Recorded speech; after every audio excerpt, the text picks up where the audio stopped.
Okay, welcome everyone to the What's Your Additive Manufacturing Strategy webinar. Thank you for joining us today.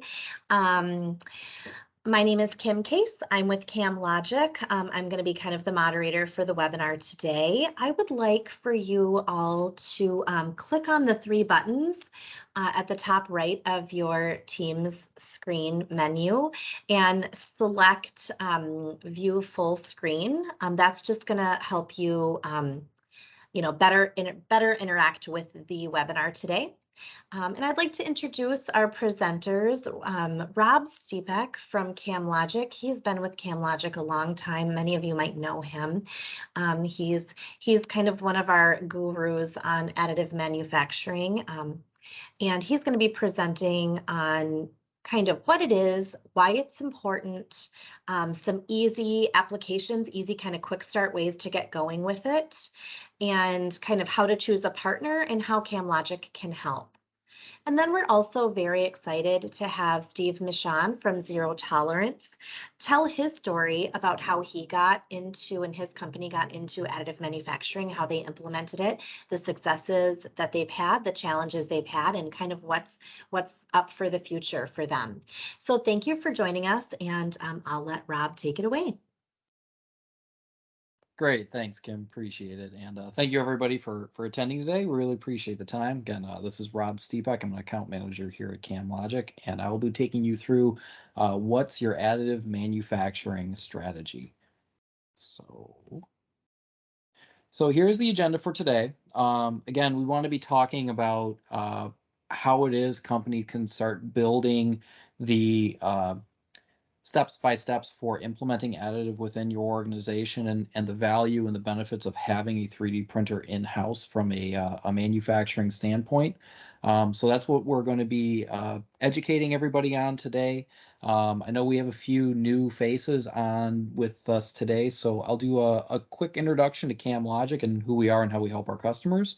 We're going to talk a little bit about high level, what actually is additive manufacturing from a terminology standpoint, what it does, and a little bit of history to it.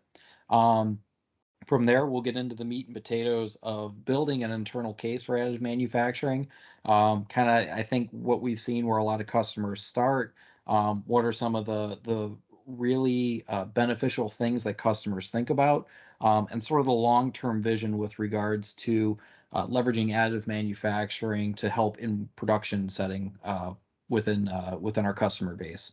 I'll touch a little bit on some really easy kind of quick start applications for additive manufacturing, and where customers can walk the shop floor or walk the line and say, hey, we do this, we do that. Oh, maybe we can print that, maybe we can do that, and just kind of get the wheels turning for some really kind of simple feet in the door opportunities. And then I'll hand it on over to Steve, which again, we're really excited to have Steve. Zero Tolerance does a ton of really great additive manufacturing applications in their tool shop.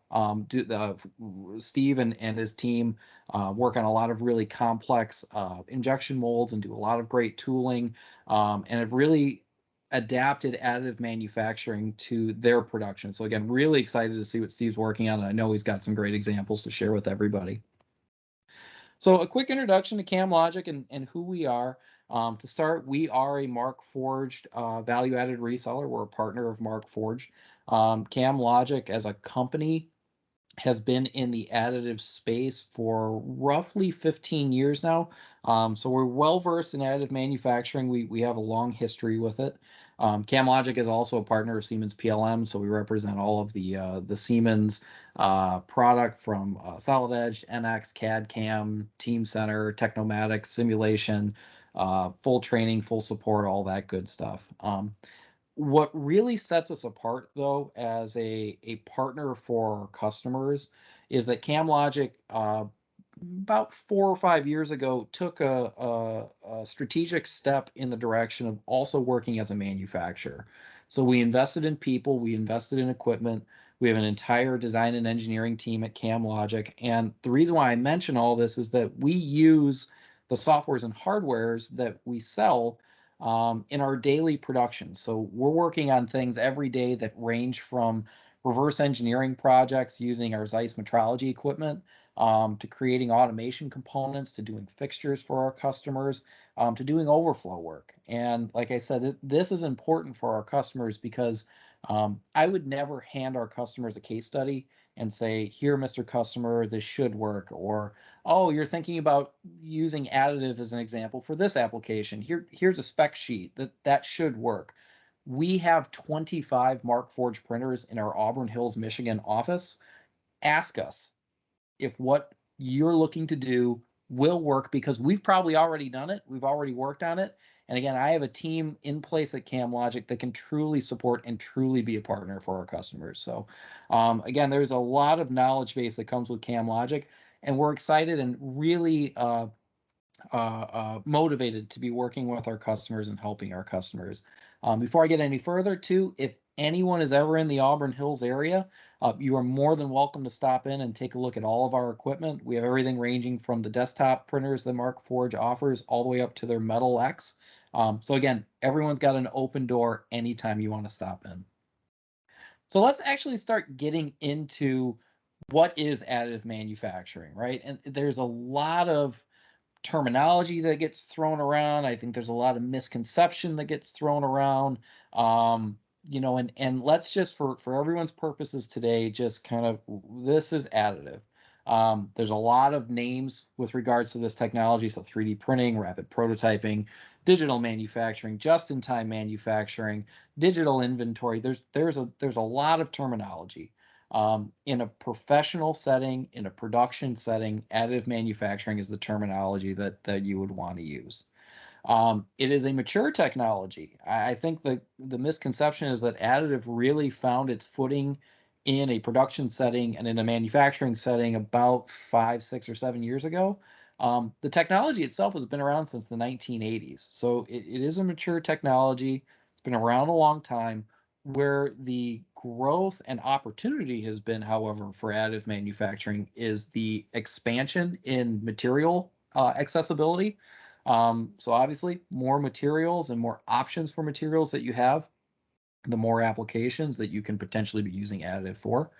And then also a increase in flexibility and increase in technology advancements with 3D printing software.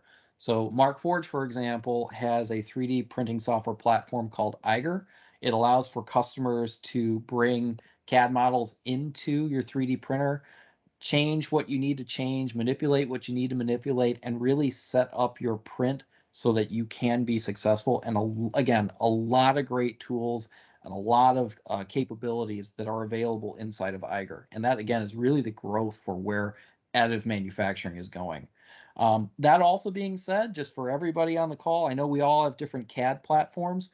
3D printing is CAD agnostic, so it doesn't matter if you have a Ceda NX or a Ceda Solid Edge or Creo or SolidWorks or Autodesk or any of that. As long as you can export an STL file, you can use a 3D printer. In conjunction with that, it is, depending on the 3D printing process that you're using, a standard layer by layer by layer process in which you create a part. So think of it like with subtractive in CNC, you're taking material away from, say, a billet of material. Additive, obviously, you're adding material. So it's just a little bit different process, but you still get the end result of a usable part. So us at CamLogic, we've really embraced, again, the Markforged platform. We have, again, about 25 of their machines in our office, and that is a fused filament fabrication process. So I like to describe it basically the same way like a hot glue gun works. You have a spool of material that gets pushed through a heated extruder in order to build up your part.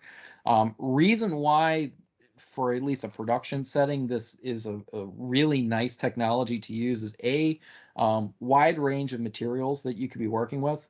Markforged has some of the strongest, if not the strongest, plastic components that you can actually print, because you can put carbon fiber and Kevlar into your part for reinforcement's sake. So very strong, wide range of materials to work with, cost effective. And again, the equipment and the learning curve, it's really simple. It's very easy and straightforward to use, so you can get going with it very quick. But that being said, there is no silver bullet when it comes to using additive manufacturing. So there are a lot of different technologies out there, ranging from stereolithography to polyjet, to digital light processing to binder jetting. There's a lot. So as we're starting to build the case for implementing an additive strategy, this is where, work with CamLogic. We'll help point you in the right direction and what technology is going to work best for you. I know with Steve on the call, I'm sure a lot of injection molders would like to print a lot of thin wall parts. Fused filament fabrication maybe isn't the best solution for that. But if you're looking to print production tooling, if you're looking to print end of arm tooling, things like that, again, it's a home run for that. So again, work with CamLogic. We're happy to support, and we're happy to point you in the right direction of what technology is going to work best for you. So manufacturing and our industry, let's just say in the last 3 years as an example, has been turned upside down. There is a whole heck of a lot going on that us as manufacturers have to look at and go, oh, okay, well, how do we adapt to the challenges of today? How do we prepare for the challenges of tomorrow? And where do we want to be long term? And how does additive fit into where it is that we want to go, right? So supply chain, that's a big one that's going around right now. How do we overcome supply chain challenges? Whether it be, a couple years ago with COVID, where people would get shut down, or facilities would have a lot of people who were out for a while because they had COVID. That was a lot of bumps in the road, all the way to a big boat getting stuck in the Suez Canal. Like, there's a lot of things that go on with supply chain, and as those things are affected, you may have suppliers that are being bought out. You may have suppliers that aren't around anymore. How does additive manufacturing help overcome those challenges? The economy, obviously, interest rates are going up. I mean, that is ever changing. So how does that play into where your company wants to be in 6 months to a year to 5 years? We hear a lot on the skilled labor side of things, especially on the software portion of CamLogic's business. Is we have customers that say, "Hey, Rob, I'd really love to add an extra seat of NX," or "Rob, I'd love to add a seat of Solid Edge, but I can't find anybody who knows how to use NX," or "We have NX Cam and I'd love to add another person on the floor, but I can't find someone who can do the programming for it." So is adding a 3D printer something that may overcome those challenges? Again, things to think about. And then Industry 4.0, that is not something that is unique to the GMs and the Caterpillars and the Boeings of the world. That's something that mid-size and small-size companies are having to address. We want to use our data, we want to use our systems so that we can get the most out of our production, so that we are being most efficient. Additive manufacturing plays a large role in that. So again, things to think about. And as we continue to think about these things, we start to think about our business and who we are as a manufacturer and a company. For example, we may be looking at getting a 3D printer in, say, the design department, but we might have 3 or 4 different buildings that may be in 3 or 4 different states. So from a logistical standpoint, from a location standpoint, how do we make sure that everybody in all those buildings can communicate to use additive manufacturing? We also have to think about, well, what are the things that we make? Do we make production tooling? Do we make products that we send to our customers or our vendors? Do we do both? Well, if that's the case, we may be looking, with the blinders on, with additive manufacturing in mind for a particular application, but maybe we need concept models. Maybe we need weld tooling fixtures. Maybe we could also use 3D printing for first article inspection fixtures or CMM fixtures. There's a lot that's there, so we have to understand what the business is and where additive can be spotted within that. Growth plans. I don't think there are any companies out there that are comfortable with what they do today. We're going to do it for another 25 years and we're going to be successful no matter what. We're always looking to grow. We're always looking to evolve. And how can additive help with that? And from a data standpoint, we do have some customers that have implemented additive manufacturing into their PDM and PLM solutions. How do we do that? And what are the processes? And are there benefits to it? Again, those are all things that we're happy to work with our customers on. We're happy to support and point everybody in the right direction. So a plan to succeed. And these are some of the things that CamLogic has seen firsthand with our customers with regards to actually getting a printer in-house, and how do you make sure that you're not just successful with the first couple applications, but really you grow with it and you evolve with it. And again, I'm sure Steve will be able to touch on a lot of this stuff too. But it is very important, first and foremost, to grasp and understand at the additive technology, right? What are the pros and cons of additive? How can it help us? Where is it lacking? And how does that line up with our core business challenges, right? Like, we don't go out and buy new equipment because, oh, it'd be nice to have. We have a problem. We have things that we'd like to do better. So let's really grasp what those problems are and how additive manufacturing can alleviate a lot of those headaches that we're experiencing, right? And in doing so, understand the technology and where it makes sense and how it's best for us. As you evolve and as you grow with it, be open to new ideas. Be open for the concept of DFAM, or designing for additive manufacturing. It's very important that when you implement this technology, to look at all of those challenges and say, well, if I redesign this part for a 3D printer, what would that do for me? How would that help me? We find that a lot of our customers, they kind of put they kind of put the blinders on. They operate in a silo and they say, well, oh, that part has a 90-degree overhang. There's no way I can print that. Or, oh, the build volume of this particular printer it's too small for what I want to do. CamLogic is doing massive automation components that, we have 4 or 5 printers running at a single time, and we dovetail and we design for additive, put some pins in, and we have large components that hold significant amounts of weight. So again, don't have the blinders on. Be open to new ideas and designing specifically for the technology. Last, I wanted to throw this in, which I thought was very helpful, and the companies that we work with that are successful seem to have this. Designate an internal champion. If you get the thumbs up for getting a printer, make sure there's 2 or 3 people within your company that are trained on it, who are tasked to operate and run the printer, who do the updates, who do the maintenance, and really understand it. There's no worse feeling for CamLogic than selling a printer, having someone use it, that someone moves on, and then it's like, oh, well, Mike is no longer with the company, and we don't really use the printer very often because Mike left. It's like, no. Make sure that you are focused on expanding and learning and teaching with the technology. And again, that's where CamLogic comes in. We're more than happy to support with all that. So again, kind of piggybacking off of that, having the right mindset for additive is crucial if you want to be successful. CamLogic, as an example, we have all of our printers, but beyond just, hey, we can print fixtures for someone or end effectors for someone, we've taken it to the next level where we test our parts using simulation.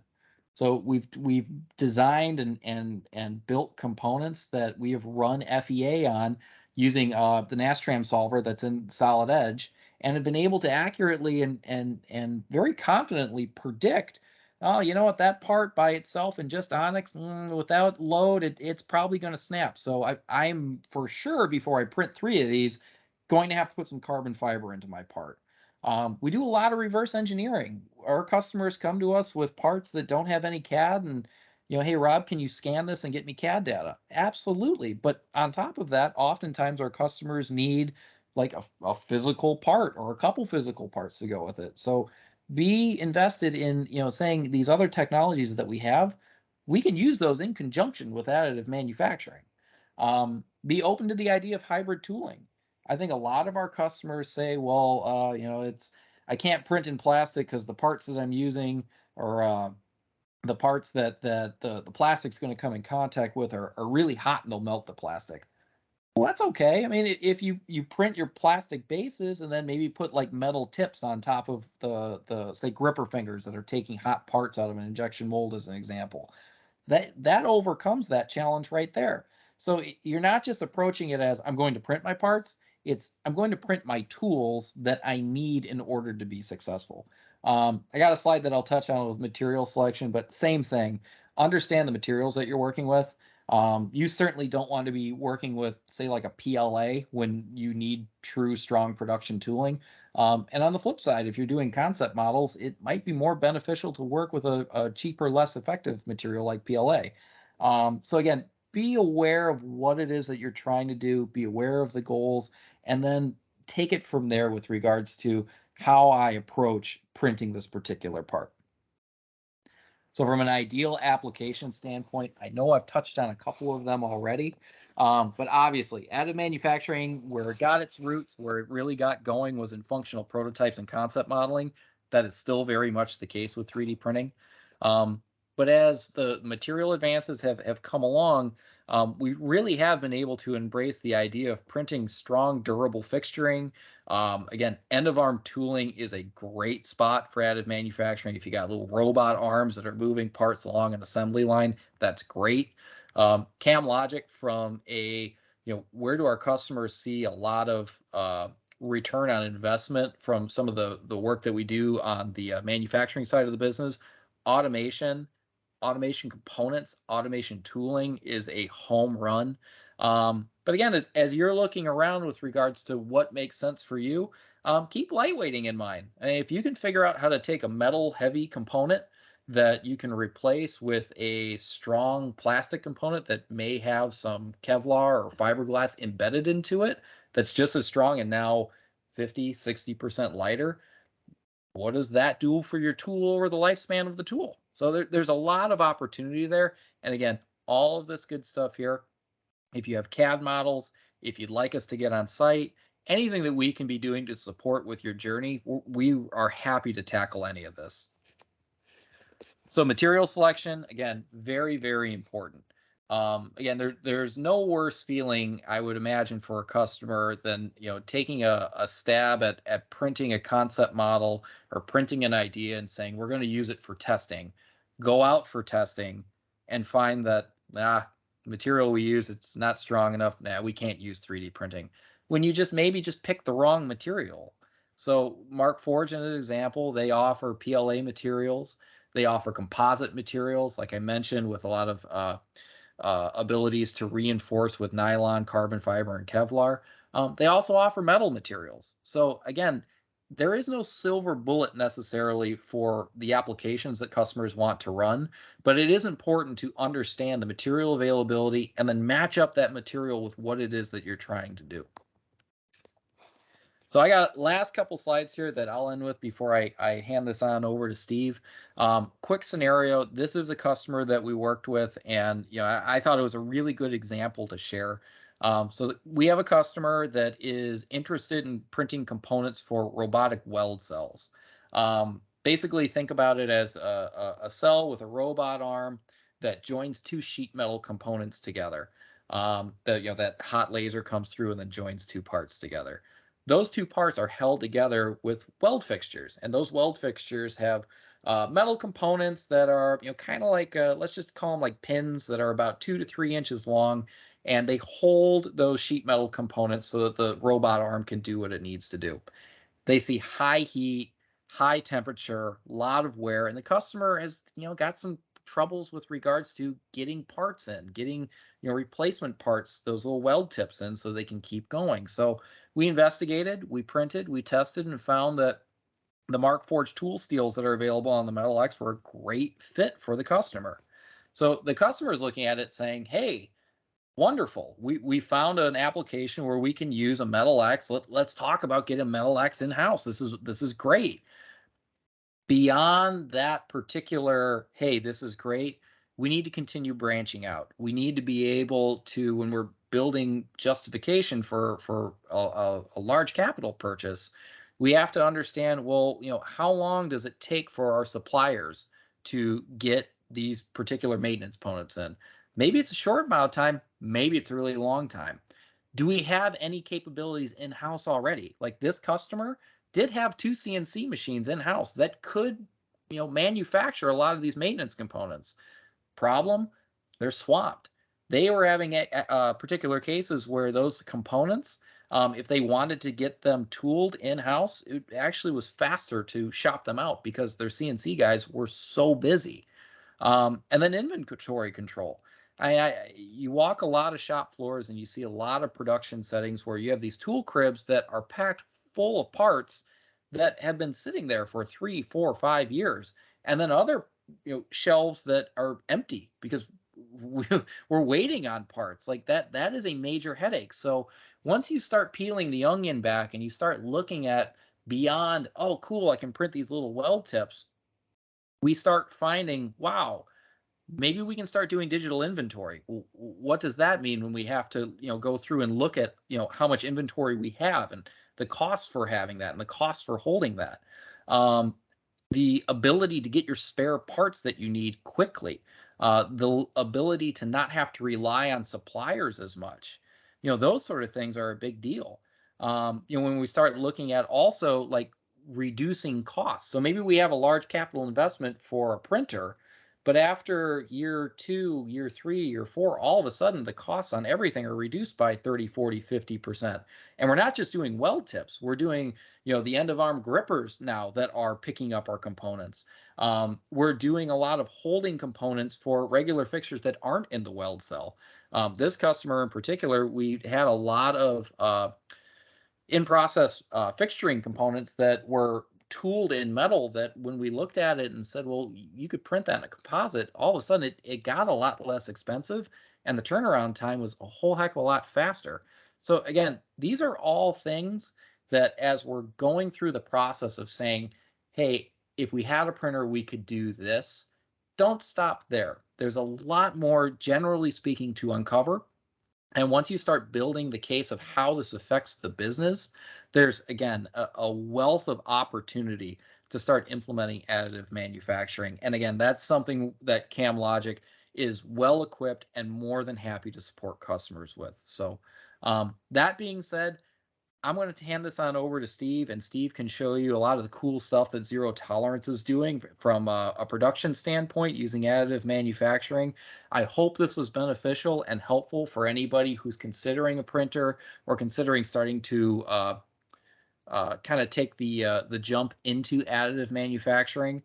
Again, I hope this was helpful, and I appreciate everybody's time. And Steve, after you get done, I'm happy to answer any questions that anybody might have. So thank you, everybody. And Steve, I will hand it on over to you, sir. Well, great. Thanks. Thanks for having me, Rob. I appreciate being able to share what we've been doing with our technology here. So I'm going to quickly share a presentation, and then I will show you some of the things that we've done as well. Can everyone see this? Hopefully you can. Yes, sir. Looking good. Okay, here we go. Can you hear now? Yep, you're good. Thank you. I apologize. Here's our 3D printer. It's a Mark Forge. Came to us through a diamond project to be part of a network of 3D printers across Michigan. We're using it in our shop for prototyping, fixturing, and actual useful tools. It's an industrial grade printer. It uses a plastic material mixed with, it's called onyx. It has a carbon fiber base to it, so it's extremely strong. And we've been able to utilize it for proving out concepts for the shop, improving our molding, injection molding process. What I like about having this printer here is the ability to take an idea, draw it really quickly, and have it print and have it the next day. I can literally test components, test fixturing, test the tools out before we spend a lot of time on it. So it's very useful in the shop. It's hard to get that mindset of being able to do and utilize a new tool like this because it's new. Most people don't like to change. We like to change around here, so we're always looking to make something better.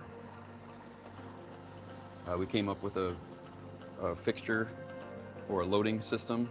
Instead of end-of-arm tooling, we do it manually. We were able to iterate different styles of fingers, and we came up with a tool that we use every day for loading 8 inserts into an injection mold.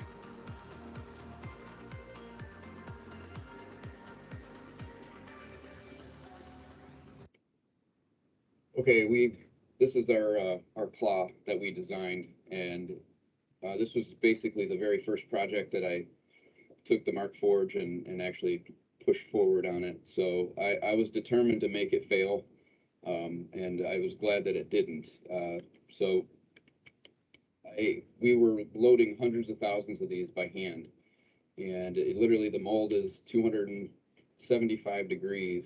So you're going to get burned if you slip and you push the insert in, and your finger comes off and touches the mold. So there was multiple benefits for doing this. Originally, we were going to buy an end of arm tooling system, and the price tag was over $100,000 for that at that point, and we were very nervous about spending that money. And this was right before COVID hit, and so we kind of pulled the brakes on for doing the robot, and plus I needed a robot that can hold a pretty heavy payload with the brass inserts and the aluminum grippers and steel pneumatics and all the stuff that had to go on it.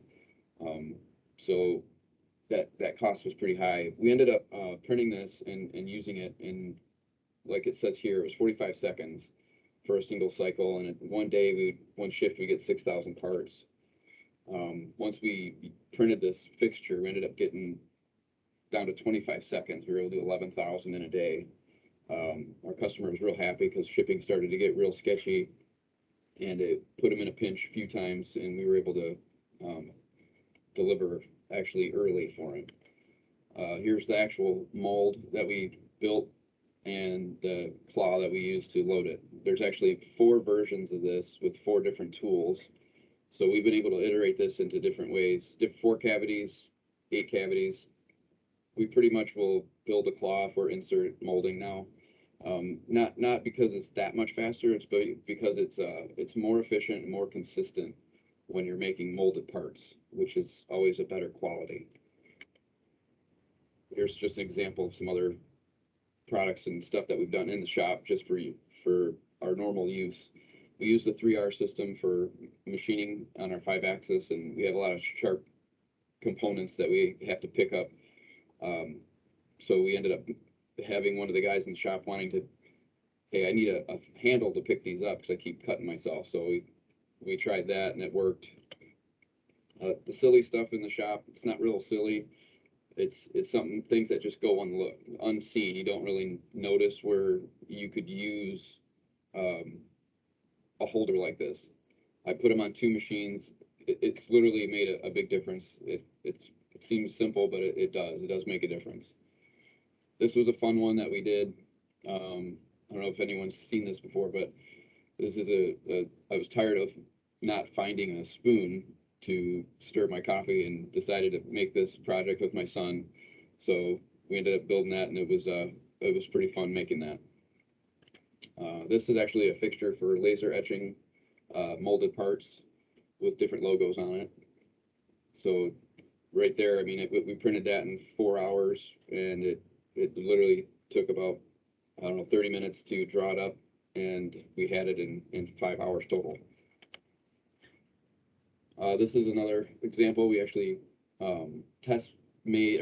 produced a fishing lure for our EDM series on Practical Machinist, and we actually proved out the size and the design utilizing Rob's help actually for some scanning that we did, and then we made our own design from that. Now we're able to print some. This is a hopper on our molding press. It didn't come with one, and we always have to purge when we're done, so we snap that on. It actually has a snap feature, and we pour the polypropylene in there to purge the injection molding presses. So that is my presentation. Awesome.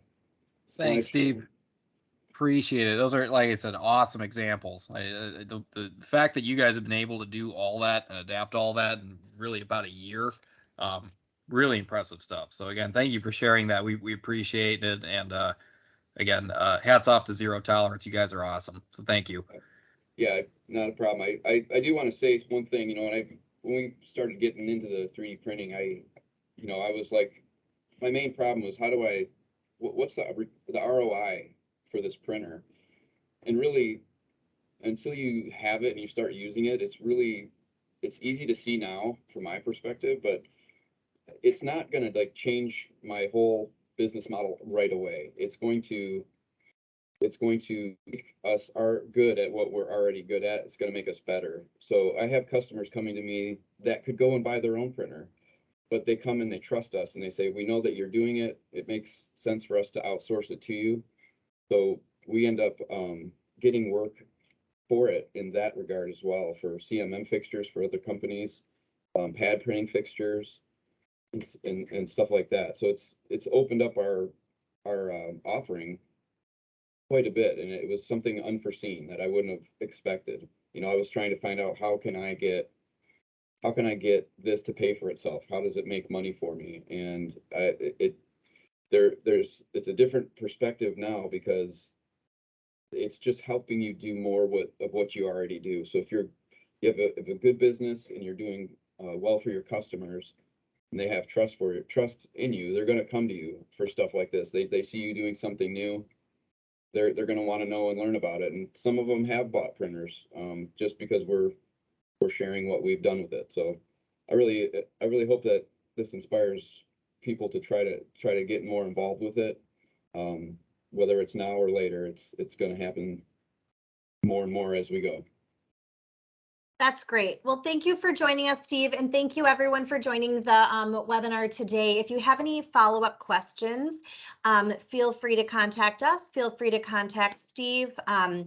We are more than willing, able, and happy to be your partner in kind of forging out on this journey of additive manufacturing, and excited to see some of the things that you can do. And zero tolerance is certainly an awesome example of this. So thank you so much. Have a great day, everyone. Thank you.